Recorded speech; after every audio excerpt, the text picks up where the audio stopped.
Looks like it's going to be just me on this one, folks. Welcome back to the Inside Pool Show. We're here watching Danny Harriman qualify for the 2013 Derby City Classic Straight Pool Challenge. Little insight into the Straight Pool Challenge. You pay $100, you get 12 tries to qualify.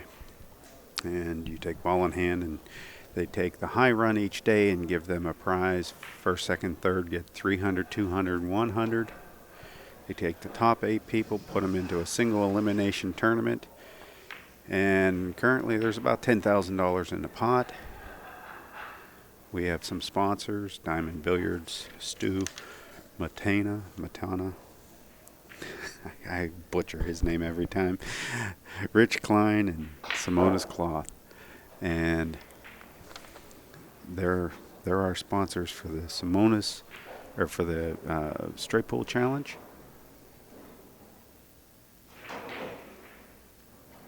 High run for the event will receive $1,000. So these guys could have a lot on the line here with these seemingly innocent ball in hand starts.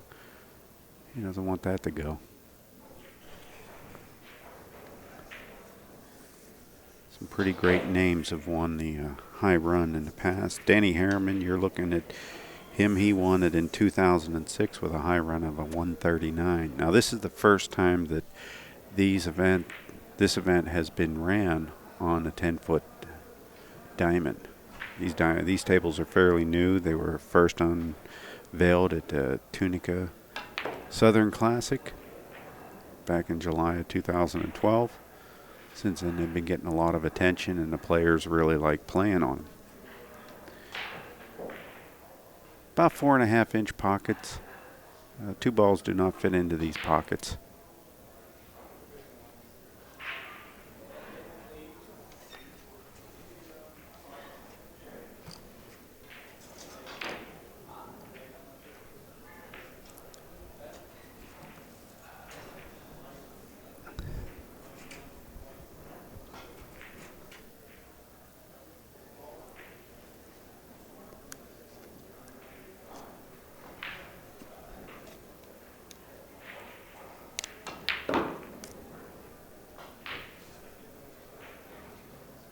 Okay, Danny got up for the 11. He doesn't really want to have to relocate the 10 or the 9. He'd like to pluck them clean, so he wanted to be up a little bit higher here. Now he has the 14 on the other side, so he's probably going to let his cue ball run into the 10 ball with a soft roll and see if he can get a shot on 12 next. He might even get a shot on the 9 or the 8.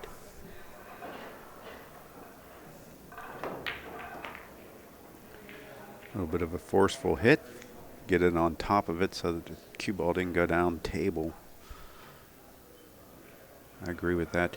But the reason he's trying to get to that 12 is that lets him get that 315 towards the lower right-hand corner, and he can kind of pluck one of them away and then pocket the remaining ball in whatever pocket he likes then.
was a good placement there.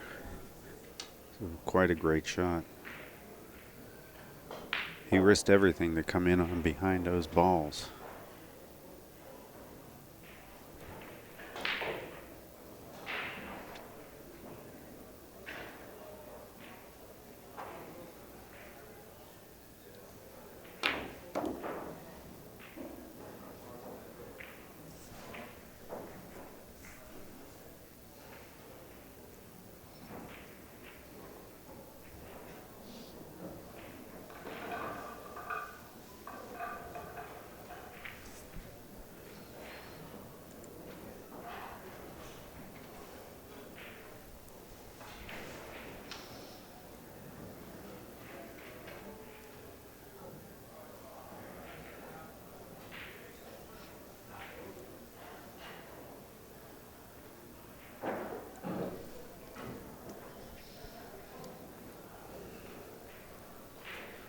I think Danny wants to make sure that he can go 3, 7, 8, 14 and have the right angle. And I don't blame him. This is a little bit of a funny shot because he's not, he looks so straight in on the 13 or on the 3 that he's going to cheat the pocket a little bit and follow forward.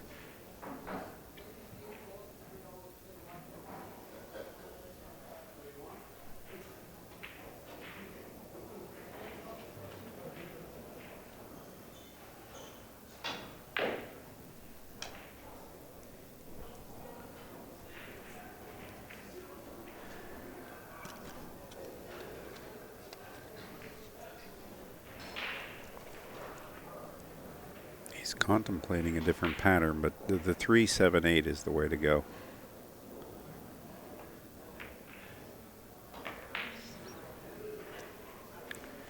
Just now that when he draws his ball back, he wants to get a little bit straighter. Now he can go to the rail and come out for the 14 off the 8, but with the right angle, he won't even have to do that. So let's see if he can draw this ball back.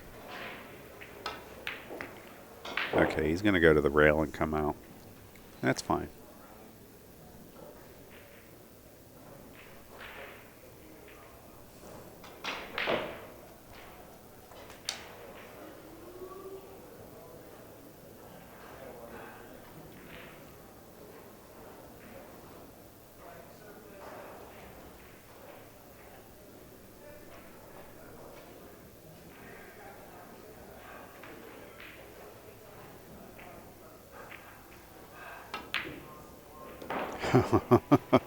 Oh. Well, how bad did he want to stop that shot? That was quite an interesting rack. A couple of really fine position shots and a bank shot for his key shot.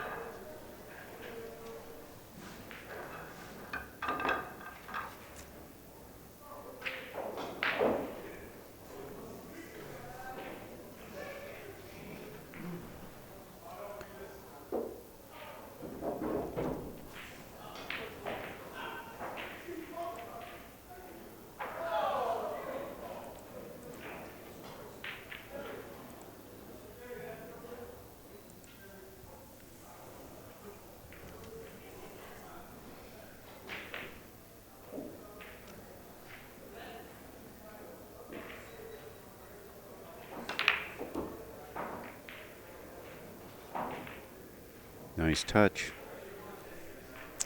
That was one of those break shots where you like to hit at that speed, maybe a little softer, or you commit to have the cue ball go all the way down table and back up. I think he was a little bit more comfortable. I think he knew what that break shot was. I could tell by the way the speed that he hit at. And obviously his experience tells me that he knows. But at the same time, I think he didn't think he was going that far down table off that kick.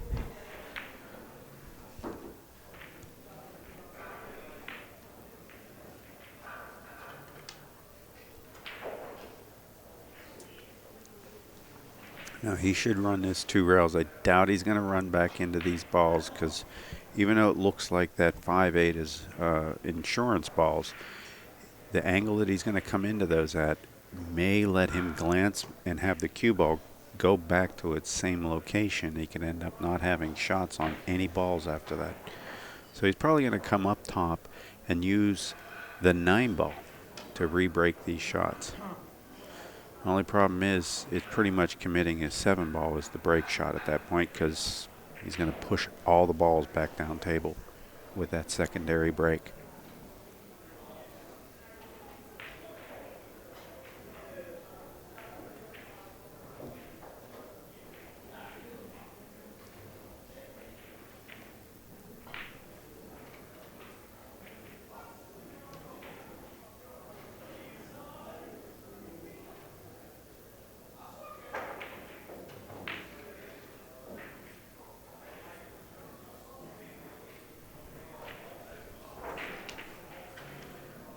He's going to go straight to the 9 from here.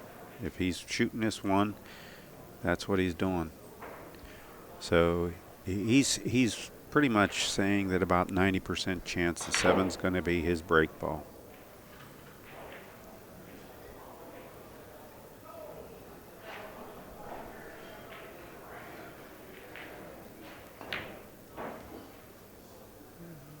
Perfect, perfect, perfect. 6 is going to be his insurance shot on this particular rack, and he is going to try and hit the 12 ball full first. There you go. Well, that's a 15. Just couldn't see enough of the stripe there. Time to get the 3 ball, but he really hasn't improved his lie. He wanted something better to happen there.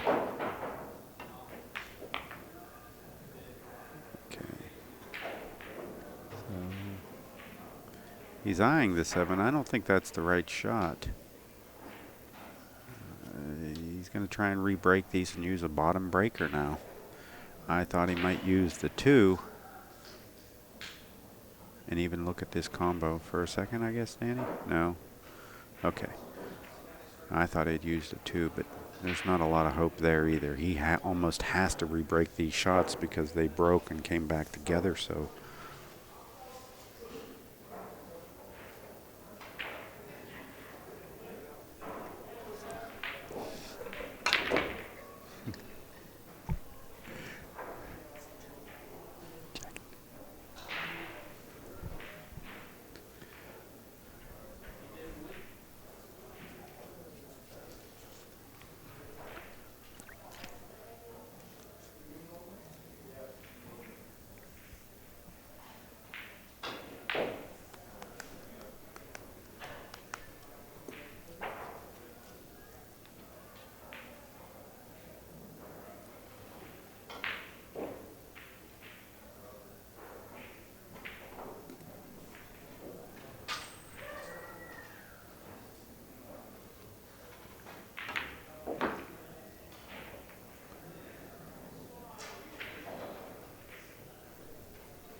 I think the 5 goes by the deuce. So he would go, he's going to want to leave the 2 as his break shot. If he doesn't, he can leave the 5 as his break shot. That's how crazy this is. But 10, 15, 5 or 2. If he does use the 5 first, shoots the 5, he would then shoot the 11 and come up table for the 8 and then the 6 as his key ball.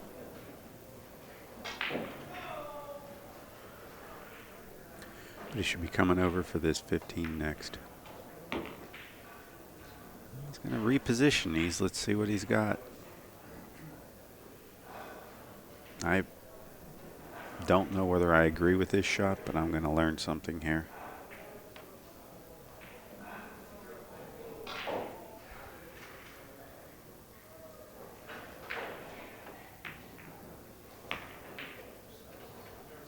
interesting. Good roll.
Yeah,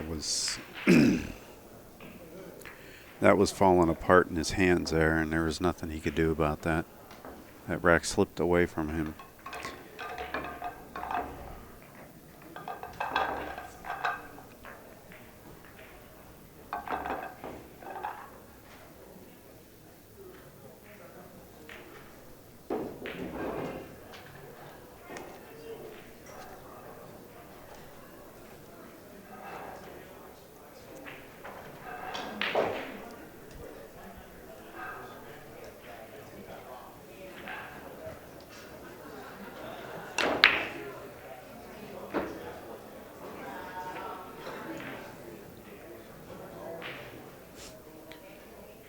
I don't think that 3 goes by. The 6-12 is not dead. And the 15 isn't going past the 2. He might have the 1 ball.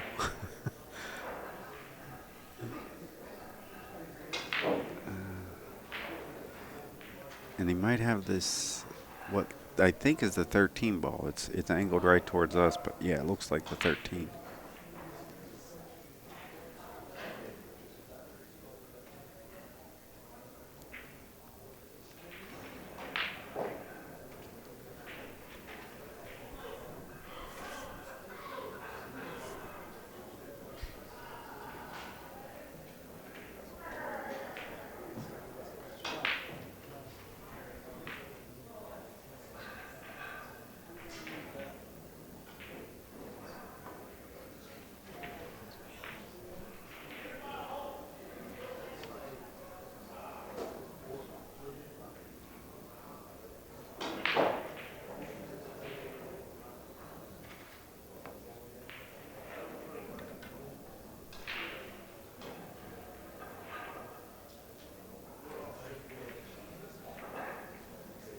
Gonna have to get above this 5 ball for the 8. All right, he got in between them. It's all the way downtown. Pretty good.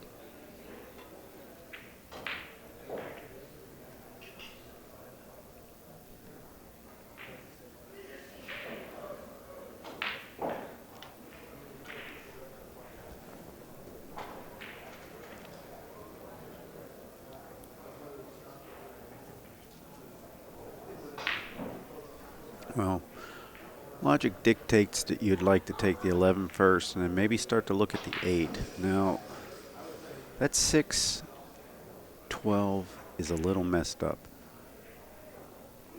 He's going to go in for the... I don't agree with running into these balls after this, but at least he has some type of insurance there.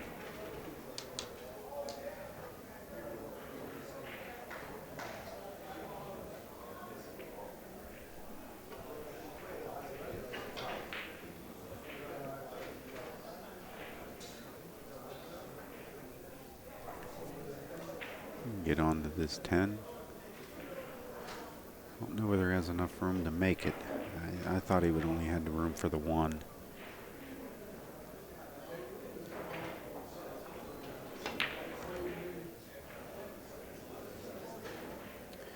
Perfect.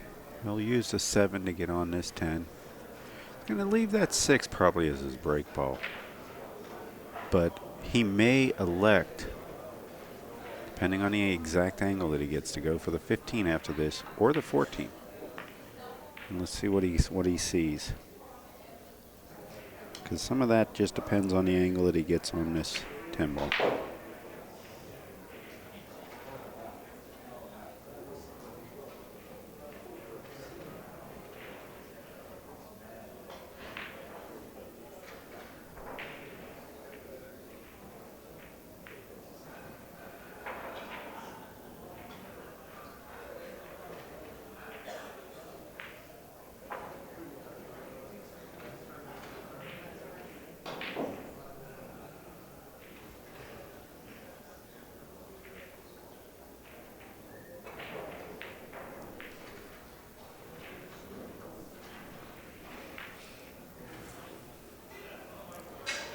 Looks like he may relocate the 6. Nice touch. Now he should follow forward and take care of this 11-10, or 11-10-5. That's the, if I'm calling that right, it might be the 12.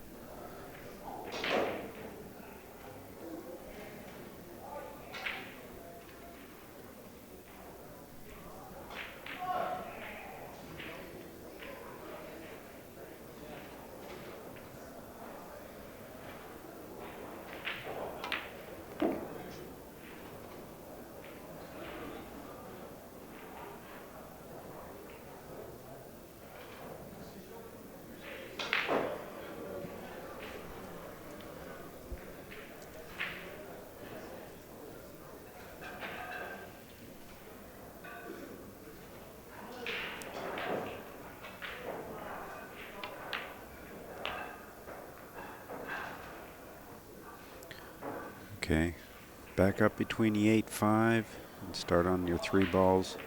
And believe it or not, he may be using the 8 ball as his key ball here.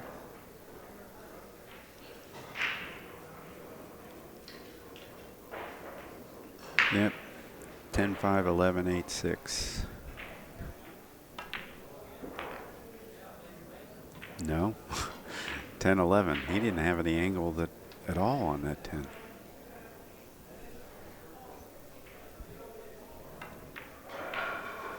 If you're just tuning in, you're watching Inside Pool's production of the 2013 Derby Straight Pool Challenge, $7,250 added straight pool event with a $100 entry fee, 12 cracks with ball in hand to run a high run and qualify for the final 8 tournament.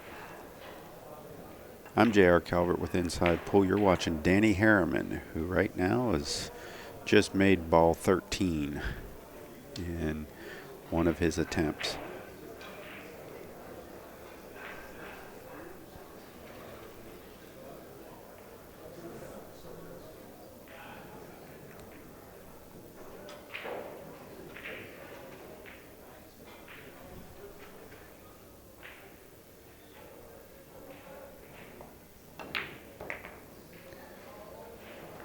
Great position. Darn near perfect. Might be perfect for a 10-foot table. You might want to be about side pocket height so you don't even have to lean or stretch.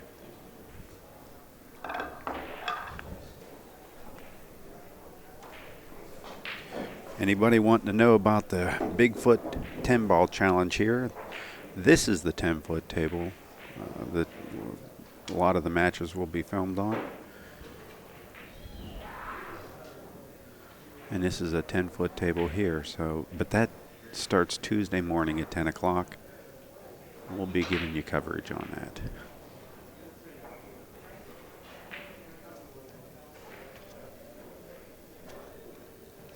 Danny is going to hit square into this 3-ball. Square. See if it bounces up table on him. Sure did. And that's the danger when you hit square. You will get blammed right up table as soon as you hit it. And it's just a double kiss reaction that happens a lot. Those balls have to go somewhere. They don't move the way that the cue ball reaches or hits them. They come back out of that rack and they'll re-hit the cue ball a lot of times. And that square hit almost guarantees that the cue ball is going to be stalled and just ready to be pushed.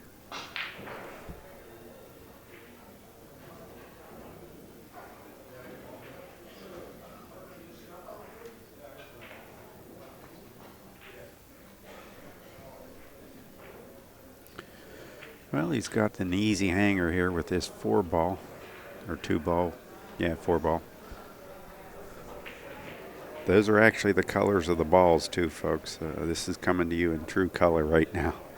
It's just that the 4-ball is a really dark 4-ball. I think Danny might even elect to shoot this combo at some point here, and I wouldn't be surprised if he shot it in the next 2 or 3 shots. But he has to figure out something to do with this stack. They broke up a little funny because of that dead ball hit. And he may be looking at doing something right here and seeing if he can create an angle. But that 13 is almost perfect.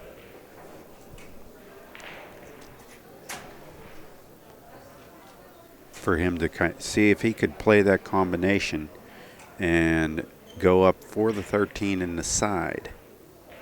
Then he can drive the cue ball in between the 5 and the 7 into the what looks like 10, 11, 10, 1, 3, and he should be fine. All right, he's electing to go for this 11 here. That's uncharacteristic.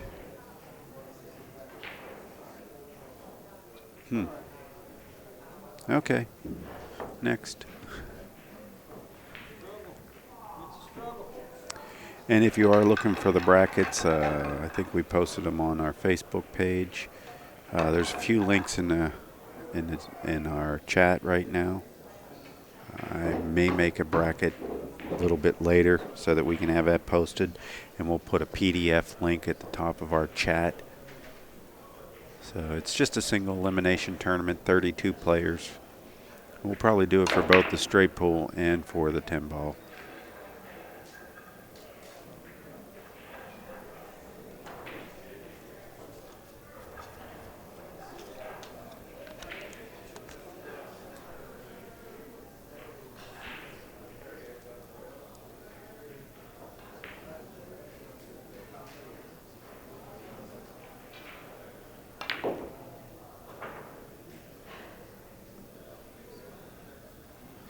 He's got the 9, he's got the 11, so he's not totally bad here. But I would really look at this 9-ball right now. Come on, Danny. The 9-ball opens up his rack. 11 is just a hanger. And when you're looking at straight pull, a lot of times, you're looking for that ball that you eliminate, and it opens up 3 or 4 balls. And by opening that 9 up, he actually created some holes and got access to the 1, 10, 12. So You know, he has to kind of get back that way, and not that he can't off this, what looks like the 15 here, do the same thing. He's going to realize he was already in this position at some point. And I think he's going to leave the 3 as his insurance ball, or his break ball, I mean. Unless he was dead set on remanufacturing a break ball out of this 10. I don't think he can reach his ball.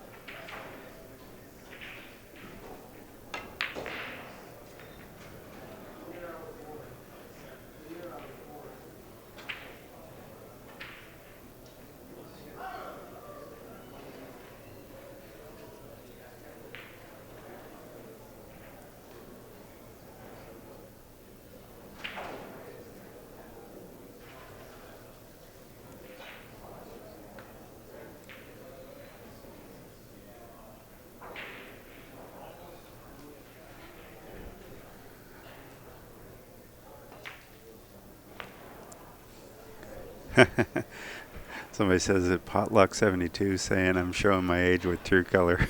Oh, how old do you think I am? I'm an old man.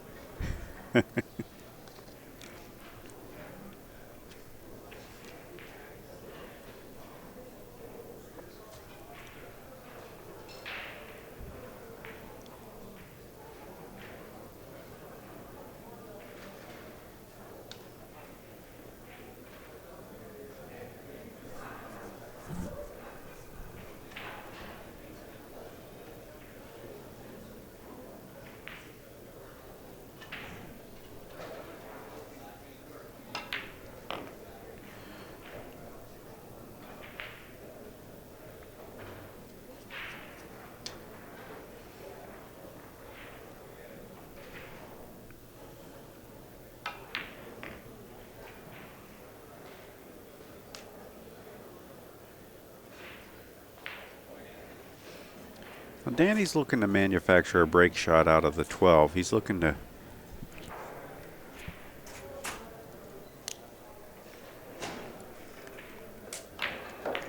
Okay, he's almost perfect. Now he makes his 10, and the cue ball goes into the side of the 12 and literally shoots the 12 straight at the 8 ball. But he only wants to move about 6 inches. All right, it got a little bit too far, but that's all right. That's the, you know, I think he can manage this, and it still can be used as a break shot because he has the 5 down table with the 13, and things are going right.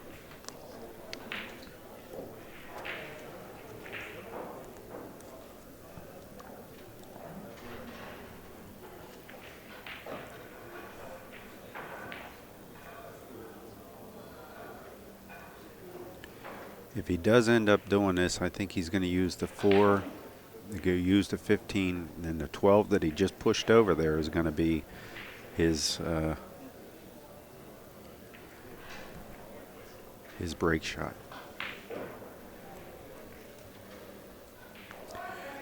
Potluck 72, do we accept all cash donations? Well, we really don't. We don't solicit any sponsorship or donations. I mean, we work with our sponsors. We appreciate that, and we're glad that you guys appreciate our stream. Thank you very much.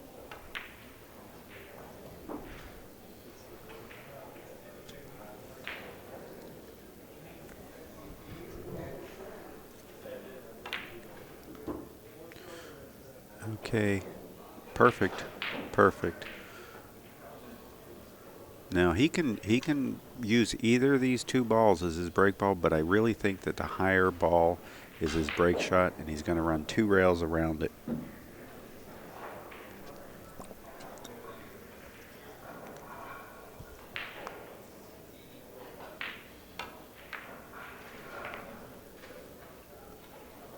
And again, maybe not. I thought he was going to drag that ball back and run 2 rails around it. My mistake, folks. Now, the problem with this break shot is it's too far away and too low if he does use that. Now, this might be all right.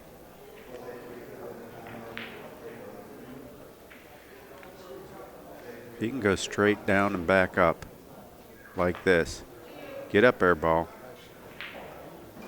Nice shot. Perfect shot.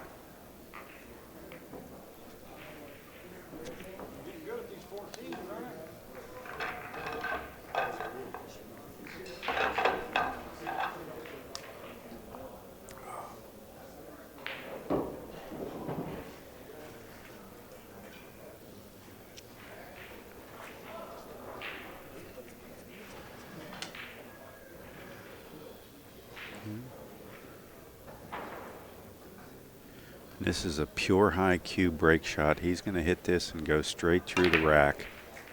Oh, nice break. Nice break.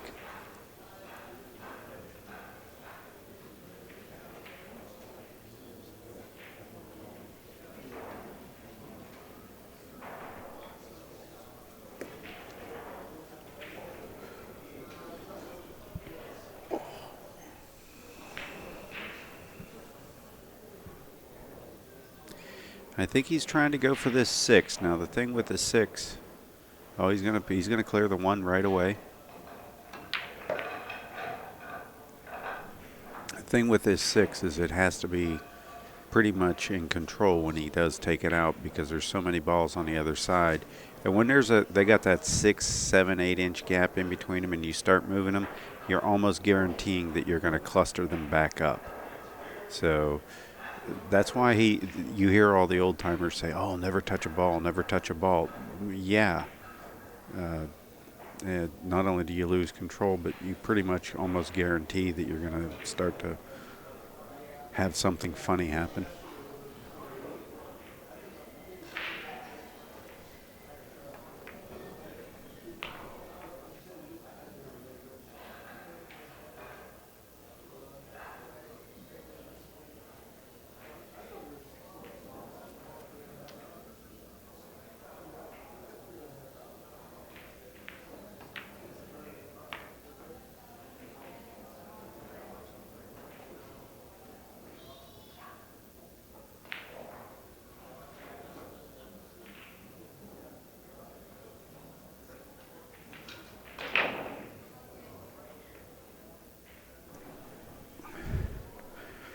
Well, Danny has a nice little shooting gallery here. This is darn near perfect. Yeah, it looks pretty good. Good for him here. He's going to be able to manufacture a break ball pretty easy. What do you think? 13, 15, one of those two? Yeah. I mean, he might not even need to manufacture to use the term, but that's but not yeah, the correct definitely. term. I know what you're saying. Nothing's in trouble, really. Yeah, he just needs to manufacture a way to get to it. Uh-huh. But I think he has a lot of opportunities there. Oh, that ball skidded bad. That ball skidded.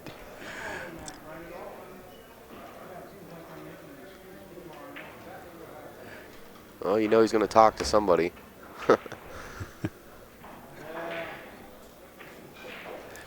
He takes this game seriously, though, I'll tell you that.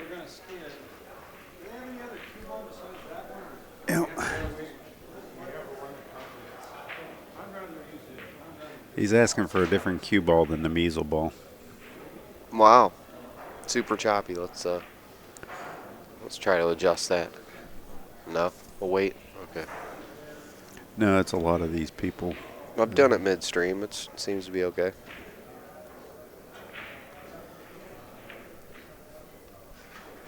All right. Well, he's going to get a different cue ball. Try it again.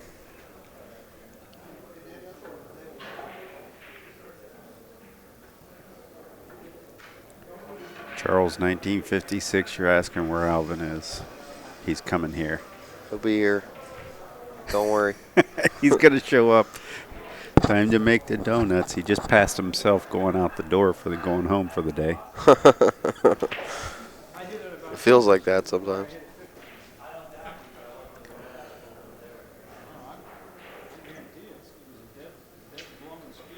That ball skidded. There's no way that ball didn't skid. Yep. There is no way that ball did not skid. I couldn't hear it, but I wasn't expecting to hear it, if you know what I mean.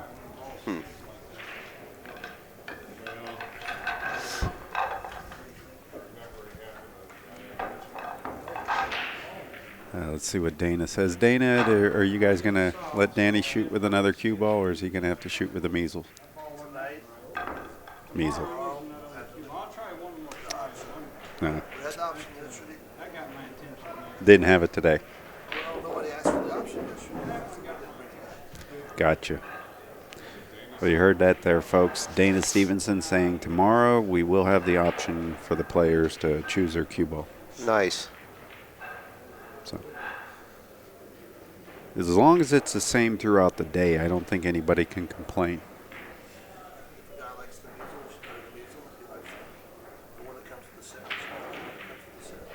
Exactly.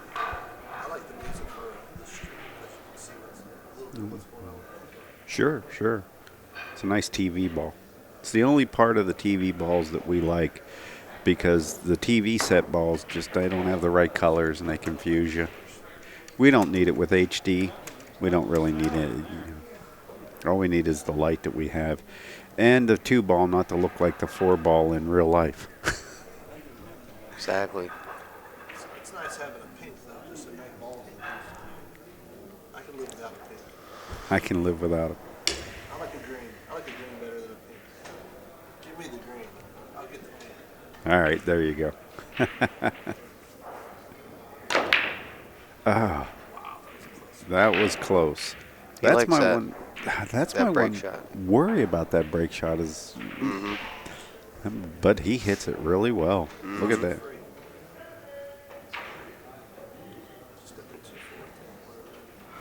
You can see that break shot a lot. 6-7 in the middle of the table, right above the rack, are the only things that are funky. He's got to jack up here a little bit, but if he cinches his 5-ball or the 15, there's still no promise there. I'm not sure that I like any of this right away. He's got some work to get himself out of this hole.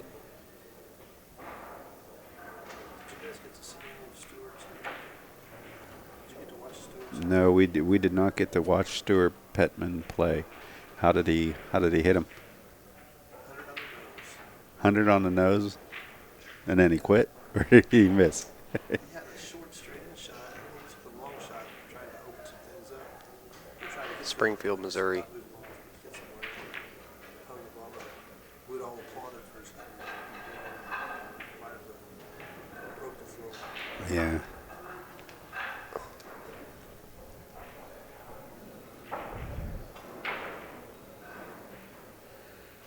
Okay, Danny got himself out of that, hole that he was in. He's getting started now. He had to walk away from the table. He had that ball skid on himself, and he didn't like that. We'll be hearing about that for the next.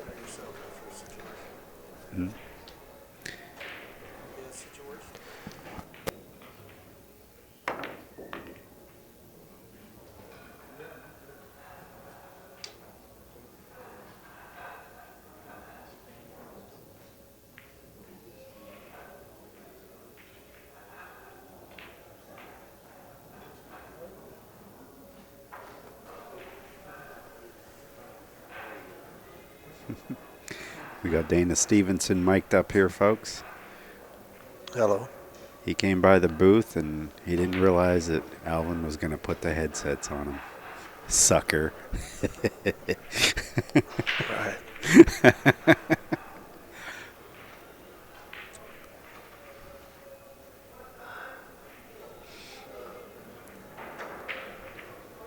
Well, I have to say, I'd be going after this 3 here and then looking to go to the 6 next. How about you, Dana?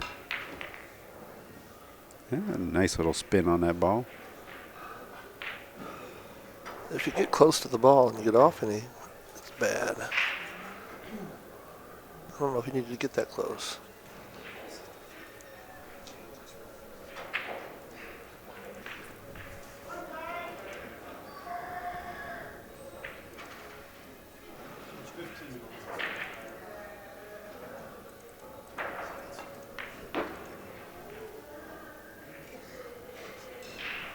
I think you'll take the 6 now.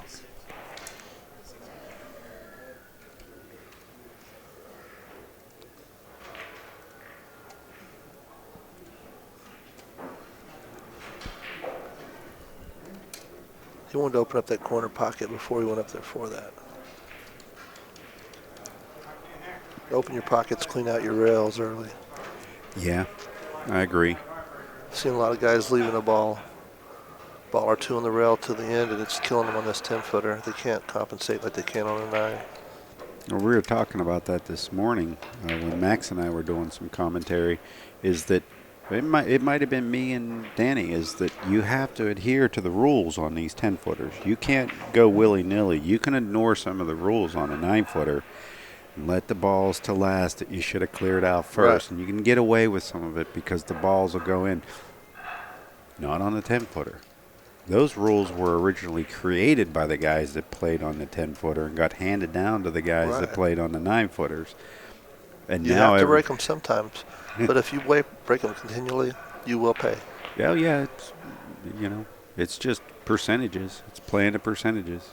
Keep splitting to, tens and see where that gets you. You can only hit center pocket so long. Mm-hmm. You need to have some tolerance, and that's what the rules are for.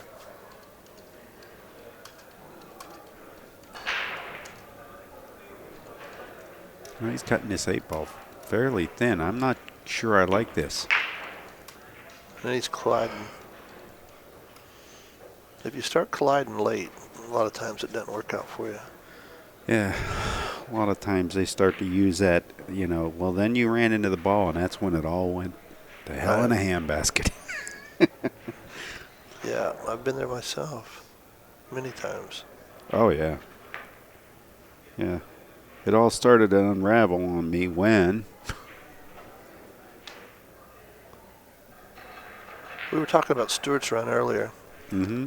One thing he seems to like to play into, and I've seen it today, 6-7 racks. He'll leave a ball on the rail for the break ball between the 1 and 2 diamond, up near the 2nd diamond. Excuse me.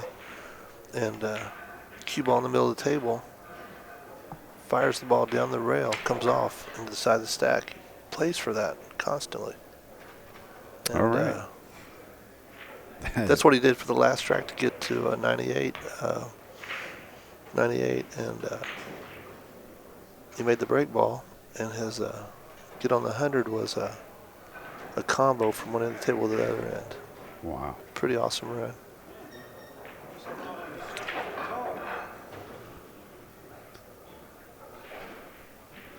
He was applauded by about 7 champions. They were all sitting there watching him dominate the 10-footer for a while.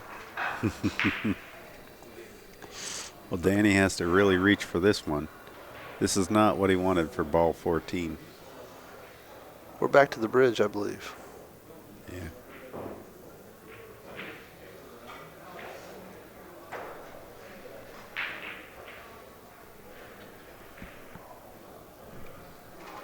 Now we're going to the extension. I like the extension with a bridge. What do you think of that, JR? That would be all right. I just don't like that super long whatever out in front of your bridge hand. Whenever it gets really long like that, any error is so magnified. Pretty good shot there.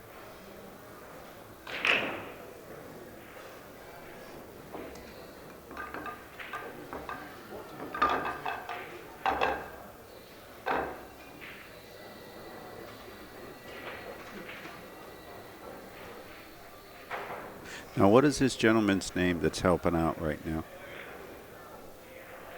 Do you Rich know? Klein.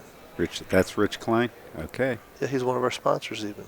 Yeah, I've been saying his name all day, and I don't know what he looks like. That's Rich Klein right there. I'm not sure if he wanted to remain anonymous, but he's a great guy. Loves straight pool. And he's been down here for the last few years. All right. This wonderful tradition started by Bob Jewett, bringing back the straight pool. Oh, yeah. Well, we've got a pretty big following. Let's see if Danny draws this ball. He should roll the ball forward. That's what he should be, but he was Right. cueing below it, and I was like, let's see if he really does, because I don't see that being the right shot from that Right. angle. Situation might be different, but normally if you're between your break ball and the side rail, you should roll the ball forward, and if you're between the break ball and the center of the table, you should draw into the stack, is the general rule of thumb, I think. Well, it's kind of a rule of thumb with going into the rack, but Right. the other side of that coin is that where you hit on the top side or the bottom side For of the sure. ball. That's why I'm saying situations will be different, you know. Sure. But that's a good rule of thumb for anybody, starting People should out at know home. that rule to just understand why that's being said and then take it from there for your own situation. Well, Danny's going to switch over left-handed with this razor-thin cut. Nice. Hits it with a little inside. Kept control of it. Now, he's looking to use the deuce to do a re-break. And he probably could pluck the 7 from the 8 if he got over on the other side. Now, he may use the 5 to get on the 2, but I doubt he's going to slam into him from his 12. Let's see. Very Okay, well. and his only insurance ball was the deuce, and I don't think he even got on that, did he?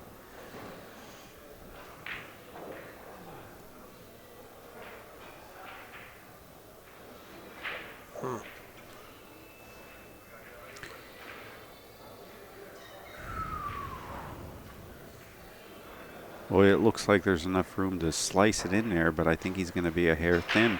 As soon as he misses the 13, I think he's still hitting the deuce just a little thick. They've been cleaning these balls a lot, so you don't have the dirt effect to help you turn the ball either. These balls are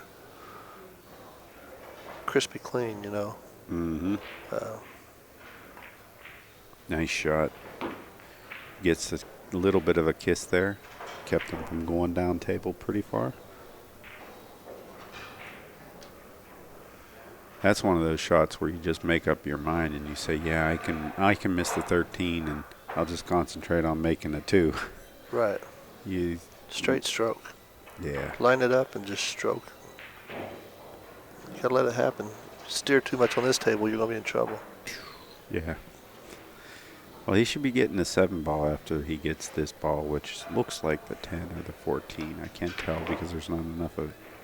Huh. I don't know Manufactured about a break shot. Might get away with it with the 13 and the 11. Oh, That was a great shot. That was really a good that. shot. That's wonderful. Oh, no. Well, that's good. Yeah, I thought he could have picked the 7 clean, but he moved it. But that's fine. He can deal with this. Now, which do you use as your break shot here, the 14 or the 15? The one on our left is the one I would, because I'm left-handed. And you also have a ball over there that can be used for a key ball. You have more Okay. balls. I mean, it's kind of good to have something towards the middle of the table, towards the end, so you're not rolling to it. But I like to have my key ball be above my. exactly. That way, I'm not really moving it. I'm maybe stopping it or just rolling it. I'm not having to stroke it. You might see him come over here and try to bump that ball on the side rail underneath him, up towards the middle of the table right here. Well, I think what he has to do is he has to start looking at this one ball as being one of the shots that he has to eliminate. It does look like it could be, his key ball, but I always thought, I thought that the 11 might be that guy. Where he gets 4-1, ace 11, 14. He moves those and he uses the 15. But he's going to take the 11 right now, so that's not going to be his key ball for sure.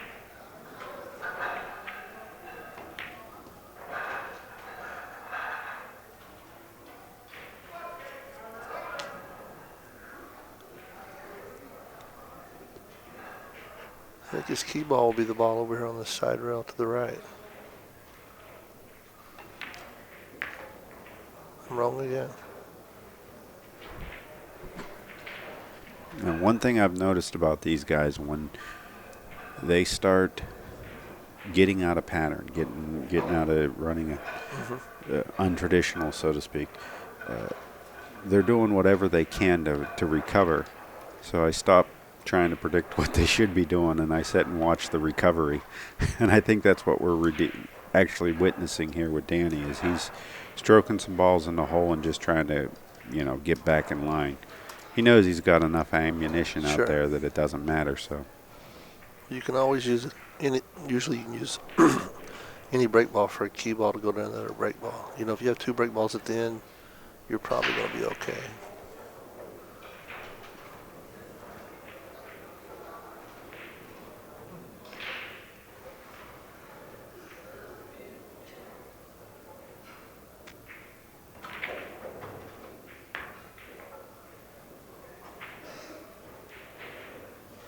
This table has a lot less traffic from the public on the end of the table. mm-hmm. The other table is the racking end is pretty much a road. Yeah. There's a lot of people ducking their head in the window, the door, and walking past. And that's the table that Stewart ran the 100 on. And been a lot of good runs there, but it's just a real pain having that much traffic coming through the playing area. Well, when Max was playing, I went down there and I was, I think I talked to Bill for a second. And the first thing I did is I turned around and I looked, and Max was ready to shoot the break shot.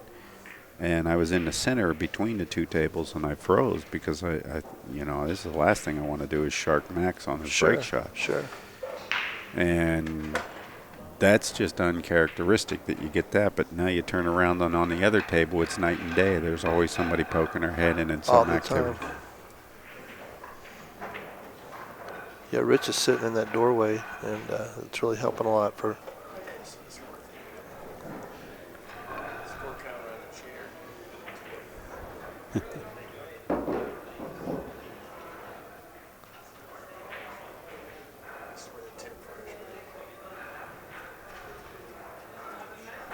On a 9-footer, you want to be between the side pockets, or maybe a little bit closer to the stack. On this 10-footer, you want to be between the side pockets, or just a little bit closer to the head row.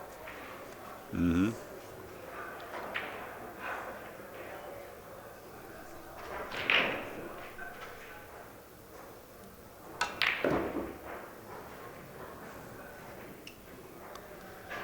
Stay off the end rail.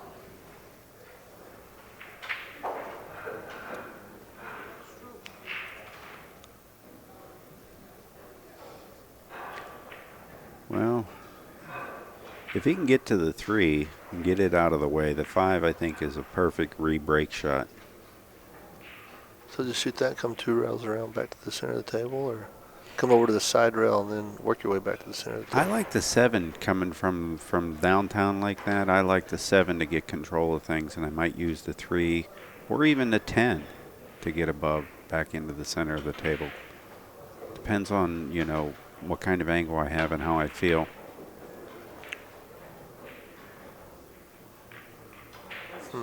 That's interesting because I don't think he can see the 10 now. Combo kid. Yeah. That's what it is.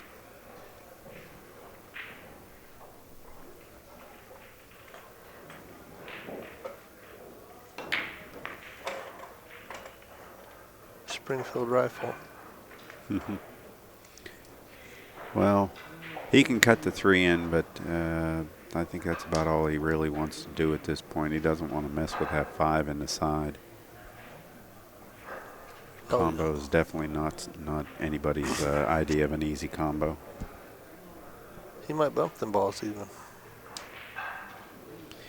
If he does, believe it or not, I think he's running into the 10, and that's the last thing he wants to do, because if he runs into the 10, he goes to the rail and spins on top of the 9, or into the 9, so to speak. That's what he's looking at right now, and he's going, man, I'm hitting the bottom side of the 10, going to the rail, and spinning back into the 9, and I might be dead in the water. He's really got to do whatever he can to either miss these altogether or only hit the 9. Nice. That saved the run. That saved the run, because if he hit the 10, I've got a real gut feeling that he was dead in the water.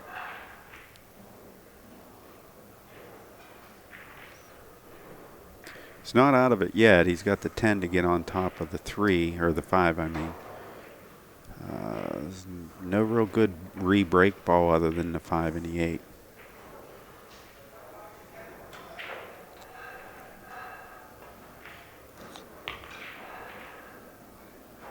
Wow, nice. Very good. Nice. All right. That's Do you run into the 14 on top? Do you miss the 14? Because you're definitely not want to hit it on the bottom. And have it carry 'em off and run into the 13 and have the cue end up on the bottom rail. Well, if you're drawing it, you might hit it on the bottom and come back to the middle of the table. If you hit it pretty much dead center, I think you're going to hit the bottom of the 14. So I think you got to hit it with not such a really hard stroke, but one where the draw can catch before it gets to the 14 and let you get above that 14, or at least run it and hit it square in the face. You got these gapped clusters. You really got to pick what you're doing because you can lose all your power and just make a worse cluster. If you're just tuning in, you're watching Inside Pools production. That's a good hit right there. That's a good hit. See how I didn't drill it? He kept a little speed so the draw would catch. You're watching Inside Pools production of the 2013 Derby City Classic Straight Pool Challenge. I'm J.R. Calvert. Joining me in the booth is Dana Stevenson, and we're watching Danny Harriman, who is on a 30-something ball run now. Didn't do the math, but 28 plus the count. Plus the count, yeah. 30-something is good enough for me. Right. I'll wait till he gets to 40 and I'll lay it down. It's called lazy. If I only knew how to count, I'd be in trouble. Now I can look at this 4 ball into the lower right-hand corner here. It's not the worst shot. I like shooting the 12, running 3 rails, and then shooting the 13 in the same pocket and scattering the rack. And when I say scatter, I don't mean blasting it. I'm trying to just move and put 10 inches in between every ball. Right. He's going to draw around it and come out for the 8 to do the same thing. Great shot. Great shot. Probably smart since some of the balls are already broke on that side. Less rails. Well, less rails, and plus he might be able to clean a couple of these off before he goes to break these balls out. I mean, I think he's eventually going to have to nudge some of them. Maybe he wants to nudge them as opposed to breaking them. Oh, he got over there. Maybe a little straight. I think he's in good shape. Well, if he hits the 14 square and moves it down table a little bit off the 1, the 1 goes over by the 8, and he'll have the 11 straight in the side. And he's not trying to hit these balls hard, just hard enough to get the spread. What's a good way to judge speed like that? Other than hit a million balls. Yeah. He wanted more spread than that, maybe. Yeah, he fell into the trap of trying to work the 11 instead of trying to work the 14 there. And that you can do that. The only way to judge speed like that is hitting a million balls, unfortunately. Seeing those collisions and knowing how the balls separate, what speeds they separate at. Now, 9 ball could be used as a break ball. 14 does go by the 1. I can see 11, 2, 14. Drop down, shoot the 1 in the side, 9 in the same corner as the deuce, and go above the 8. I don't like anything else than to get started with this 11, so I think he's going to have to start with it. And he's not going to really be able to get straight in on it, so he might as well come and commit all the way over to the other side of the table once he makes the 2. If he shoots the 8 right away here, I don't like that because he's jacking up a drawing. Yeah. I was looking on AZ earlier, and Danny Harriman said something, not Danny Harriman, Danny DiLiberto. They had some of his quotes on there, and the one I liked was, he says, when they start jacking up, I like the other guy. That's what he said. He said what? He says, when a player starts jacking up, he says, I like the other guy.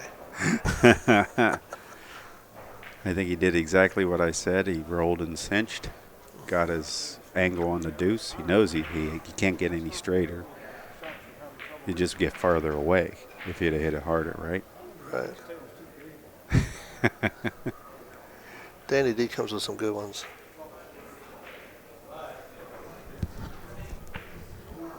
I think he's going to come across the table. He's going to hit this and come to the other side rail and either play the combo or play that strike ball into the left corner. That's what I think he's going to do. I think he's going to separate these balls with surgical precision rather than trying to bump them anymore. Well, yeah, come across for the 14. For and sure. Keep an angle up table or down table. Either way, you can work the 5 next. And then the rest is history from there. 9-8. Okay, bounce, ball, bounce. Okay. Now he's I'd like to be a little flatter, though, than that. Yeah. Well, he can slide up and be, a couple of 3-4 inches above the 8 and have a shot on the 5 into the lower right-hand corner. And then finesse the 9 down into the corner by following forward off the 5. And, see what he comes up with there. That's what he's looking at now. He's saying if I get here. I really wish the outline was a little darker.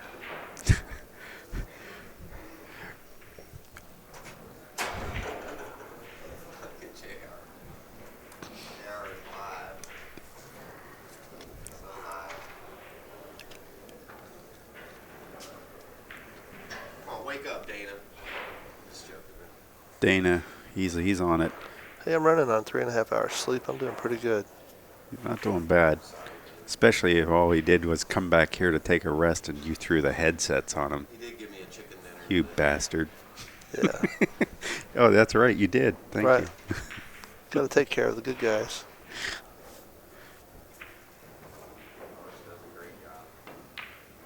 Okay, he hit He came a long nice. Well, I was looking at staying and going only above the 8, but he's got the same angle that I was talking about. ways. For sure. It's just that he went to the rail and back, and that's fine. He was safe the whole way, though, pretty much. Oh, yeah, yeah. I didn't know whether he could stay safe the whole way. And just caress this 9 towards the corner. A little bit of follow. Punch it. There you go. Okay. Like I said 10 minutes ago. Yeah, he's not in a hurry. I like his composure right now, especially after that ball skid and he was crying like a disgraced televangelist. They eventually get forgiven, though, and come back. We love Danny, guys. Don't worry. We joke around with him in the booth, too, so don't worry. Oh, he's an American He would talent. appreciate that joke.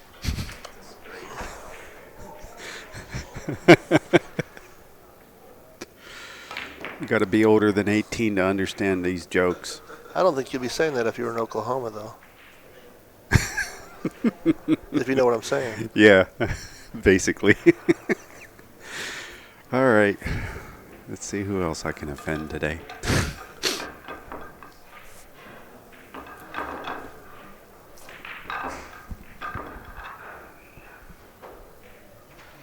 That's 42.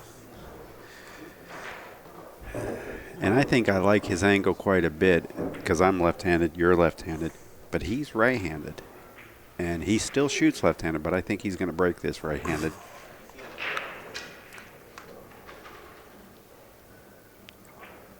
I just saw a guy over there in a run do something I never saw before. He's a left-handed player. He gets on the wrong side of the table. And instead of going to the bridge or going right-handed, He went behind his back. no, he went underhanded like this. He's got his bridge out here, and he's like, I've never seen that before. He just puts his shooting arm straight across his underneath of him, and he's swinging it sideways. Okay. Strong player. Meanwhile, Front nose name. that's probably his road game, and he's seeing if anybody will tease him, and he'll stick him up. No, I mean that's pretty cool. I'm just saying you should have seen the move. I'd never seen the move before. I'd never seen it either.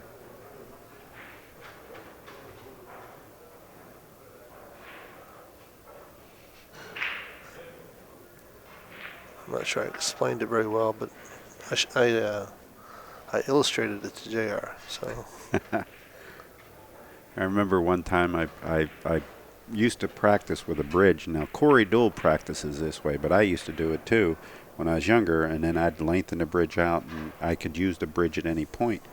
And I did a shot in a tournament one time like that. I wasn't being a jerk. It's just that I had to use the bridge, but I slid it down to where I was real comfortable. right, And you short stick the bridge. it was only a foot longer than my arm, Right. but the guy whom I eventually ended up playing kind of took the heat and didn't like it, and we ended up making a game where I played with a bridge and he spotted me the 6-ball, and I just loved it. Because you can play almost your normal game with a bridge. Right. And people didn't realize that.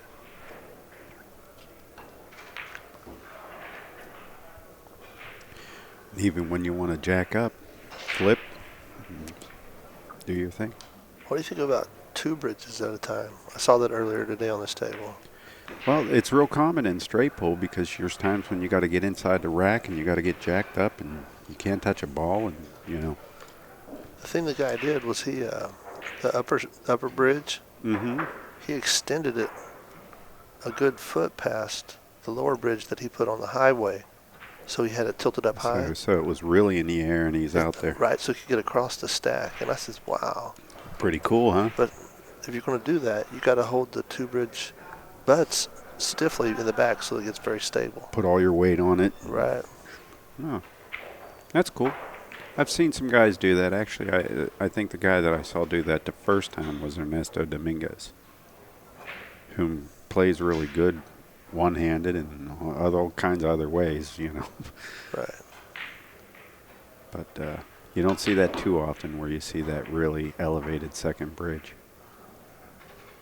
If I have to go across the whole stack, I'm usually trying to look for a different ball to shoot at. I have to go across 3 or 4 balls, so that's a new way I can approach it.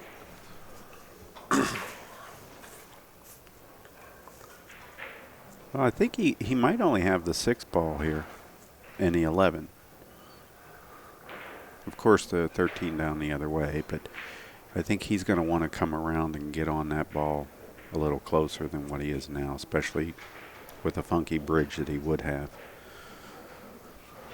I don't mind him shooting the 11 here, to tell you the truth, and even looking at going for the 13 or the 1 next, though he'd really have to kill the ball for the 13.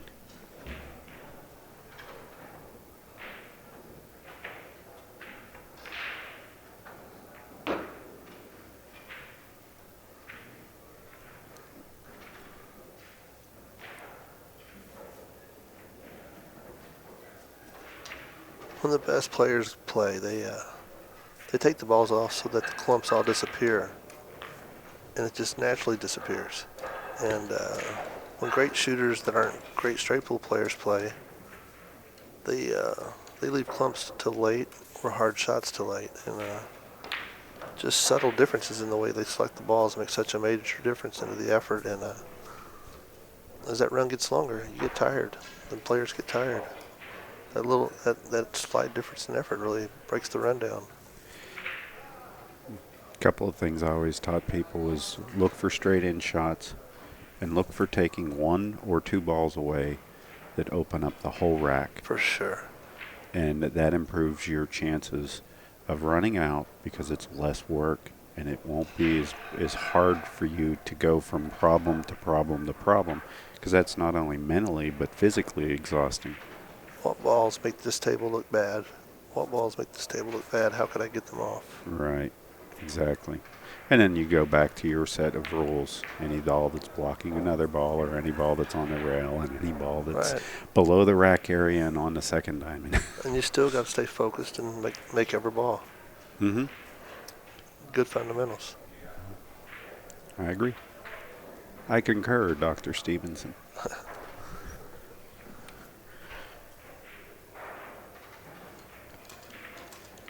Now, he's leaving the 3 ball as his insurance ball. I mean, at this point here, I think the battle is to get down to the 13 and back. So he's going to have to do that now. Get up there, ball. You got another 2 feet to go. Okay. It ain't that fast. Well, I went and opened up my mouth. Now he's going to have to shoot the 5 and then use the 3 or the 9. Now I can see using the 9 because the 3 is a better shot to get up and stay above that. Well, that's the 5. I'm sorry. Is this the 5 over here? I guess I'm going colorblind because this is the 1 over here, and then that's the 5 in the center of the table. So 1, 5. Okay. Very good. They suddenly started to look different colors to me, and I don't know why I did that. I guess I'm getting old. The hour's getting Potluck later. 72 is right. I'm getting old.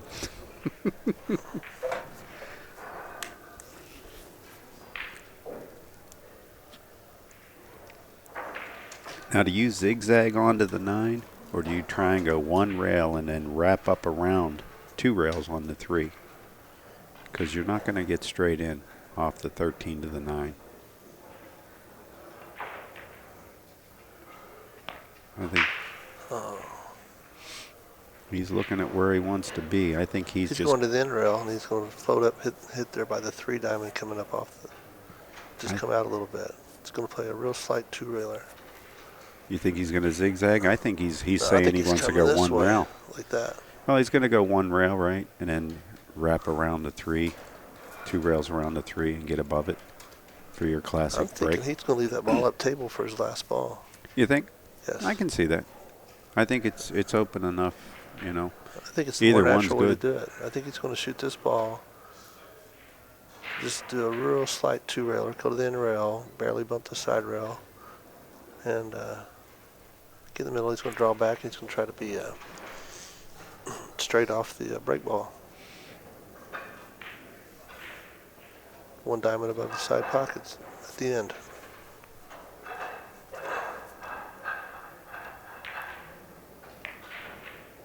Just like that. He's a little flat. I think But he's going to draw it right back. He's going to draw it a diamond back. I think he can end up being 2 straight here real quick. If he overdraws it. Let me tell you, you don't want to be up there at the far end on this big giant table. Just like that. It's Beautiful perfect. stroke. How'd he hit it? Beautiful stroke. Kept his line, hit it straight. Just amazing. Really nice, Danny.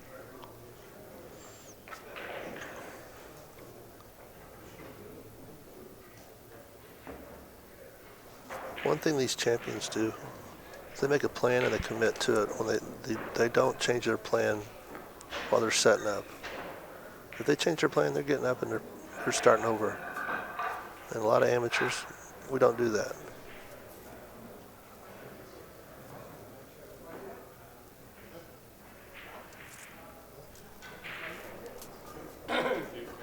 Uh-oh, Danny needs clean balls for this break.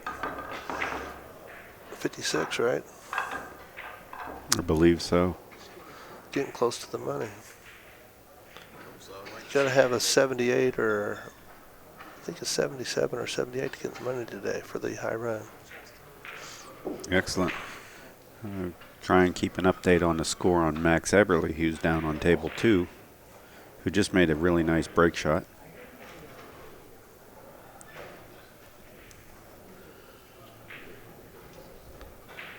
We'll let you know when Danny comes back. You'll see him come through. There's some of our interstate traffic going past. Yeah. If we watch this camera, you'll be surprised by how many people pass right there. We'll move it.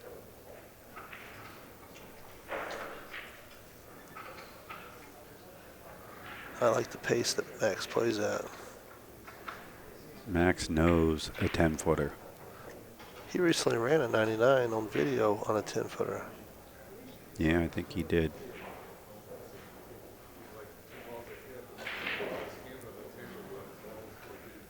That ain't going in between those 2 balls. Okay, I was going to say, don't let me know that that's going between those 2 balls and scratching. He may consider the 6 here, huh?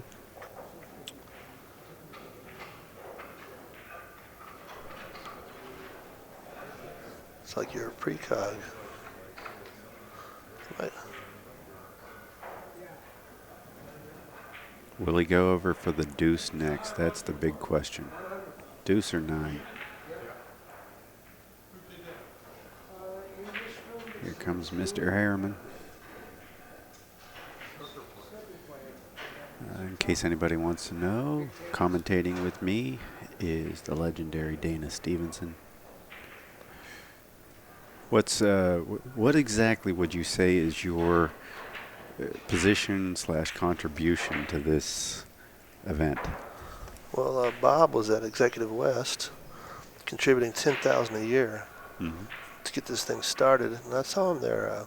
I think the second year he did it was the first year I was there, and I had some video cameras not with me, and so I called him before the third year, and I saw he was doing it again. I said, "Would you mind if I set up a video camera?" And so I brought the first video camera to record it, just to put it up and to.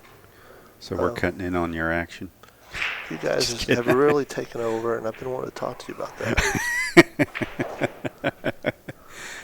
Really, I'm working with Bill Moropoulos and Dennis Walsh and Rich Klein, and all we want to do is to have more people see the beauty of the game and to start playing the game. And so,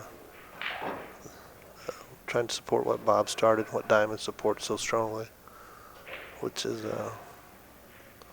get people to play a game that it's so easy to fall in love with, and the champions love it.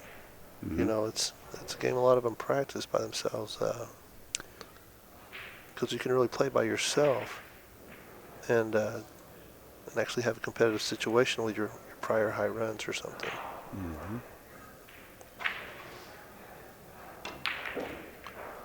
So Did it get out? yes, he can make that ball. I think he got out. If he No, does, he's what's he saying done? he didn't. He's not even looking at it.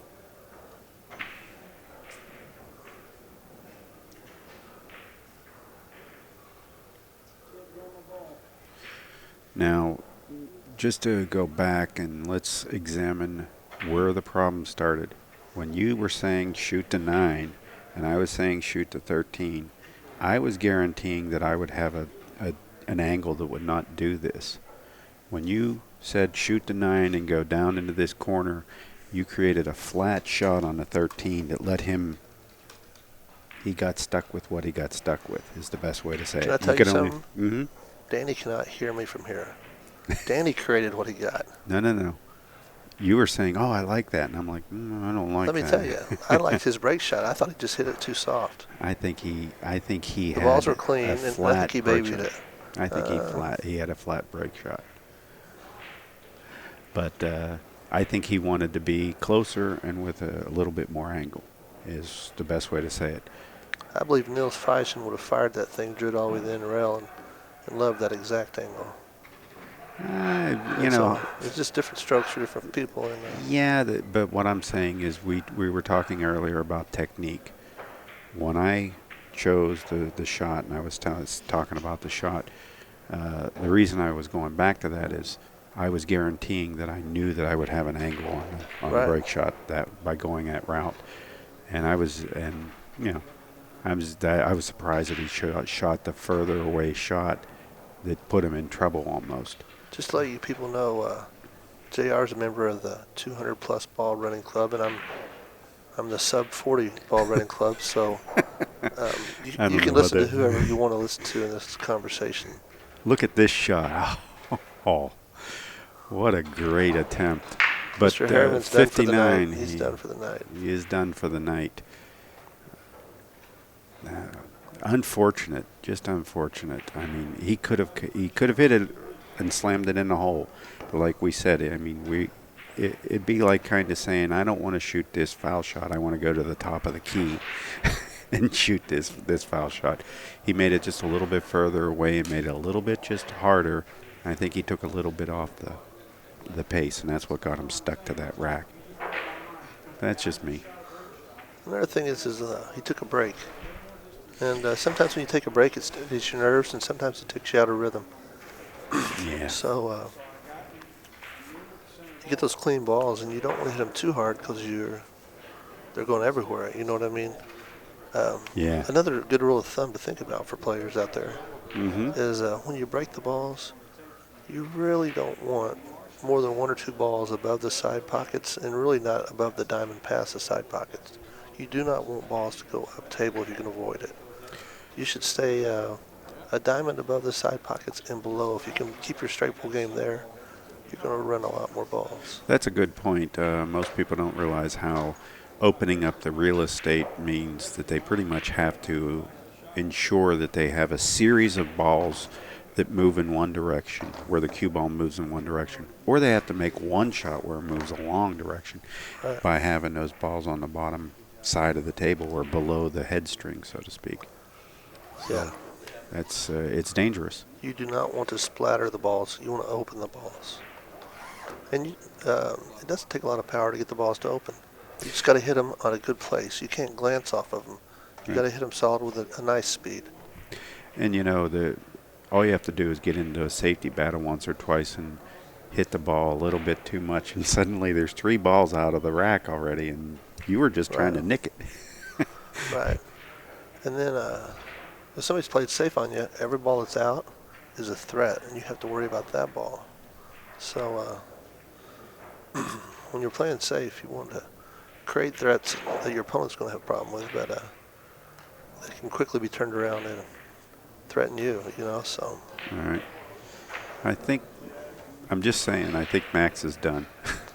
I think I don't think he's done with the night. I just think that he's he must have fouled or something. Now, Danny did something truly amazing earlier. Was it Danny or Max? Boy, I'm getting them mixed up. Called a foul on himself that nobody saw. Right. Who was it? Was it Max or Danny? I believe it was Max. It was Max, I thought. You're right. It was on your TV table. Mm-hmm. And Alvin's making us sick. Wow. Oh, he's taking us downstairs. Yeah. Trying to. Well, folks, we're going to keep showing some videos. I wanted to say that these videos will be up on our YouTube channel, this and other ones from today and yesterday.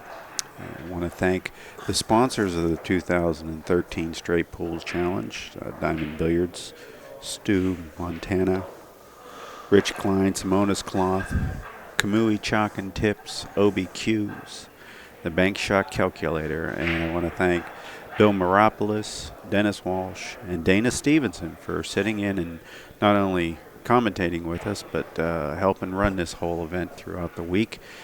And thank everybody for showing up. All of our moderators, Upstate Al, Quarter Market Bob, Heather and Steve Kurtz. Thank you guys. Appreciate it. We're going to keep the cameras rolling downstairs here.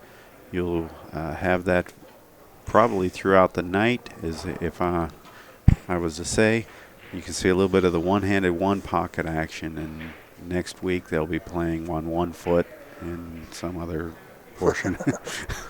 They tried jacked up one-handed, one pocket for a little while, and they all got together and they agreed to go to the rail. All right. Did you know that? I didn't know that. Yeah. Well, I'm getting off here. Hey, thanks a lot. well, hold on just a second here. Thanks again. We're going to sign out. And stay tuned, everybody. We'll have more action heading your way.